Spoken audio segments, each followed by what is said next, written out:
Hello, ladies and gentlemen. This is episode 9 of In the Know, my short form daily podcast show, which is aimed at putting people in the know.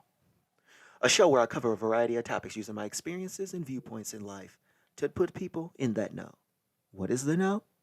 It's the understanding that seems to be hard for people to grasp, which will make their lives a lot simpler.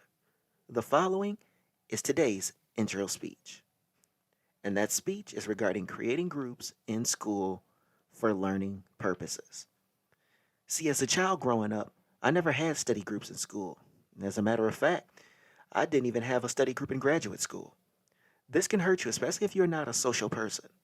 Being in these groups will aid in building your conversational abilities, but you also get a chance to take in other people's views of the subject matter.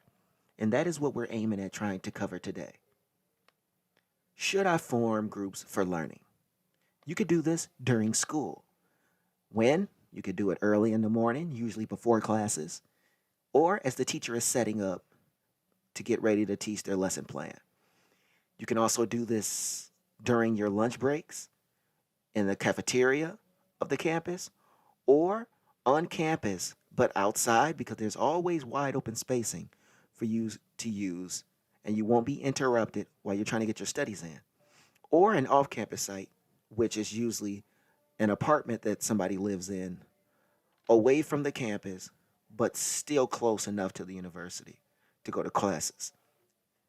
Now, between courses, sometimes there's a small gap, especially if you're in college. Now, high school, you don't get those type of gaps, but in college, you get small gap time where you're able to get things done before you have to go to your next college course. Now, you can also form groups after school on the premises, but not inside.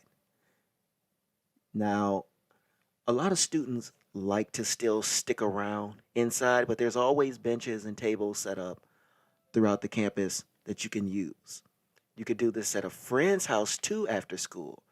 You have hours on end, especially the weekend where nobody's really doing anything. And vacating premises is arbitrary. School bus home. Now, this is more so geared towards those students in high school, especially those who don't have a car.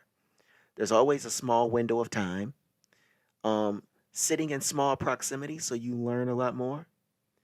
But then after school, you could always utilize the internet.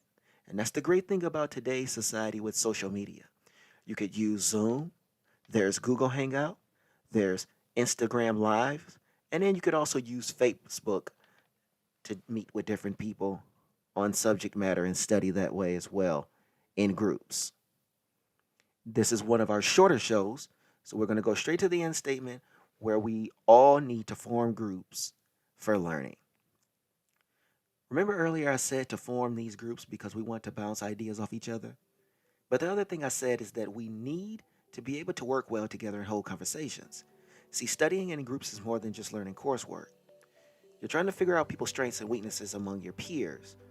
And with this, you can also form groups for working on bigger projects.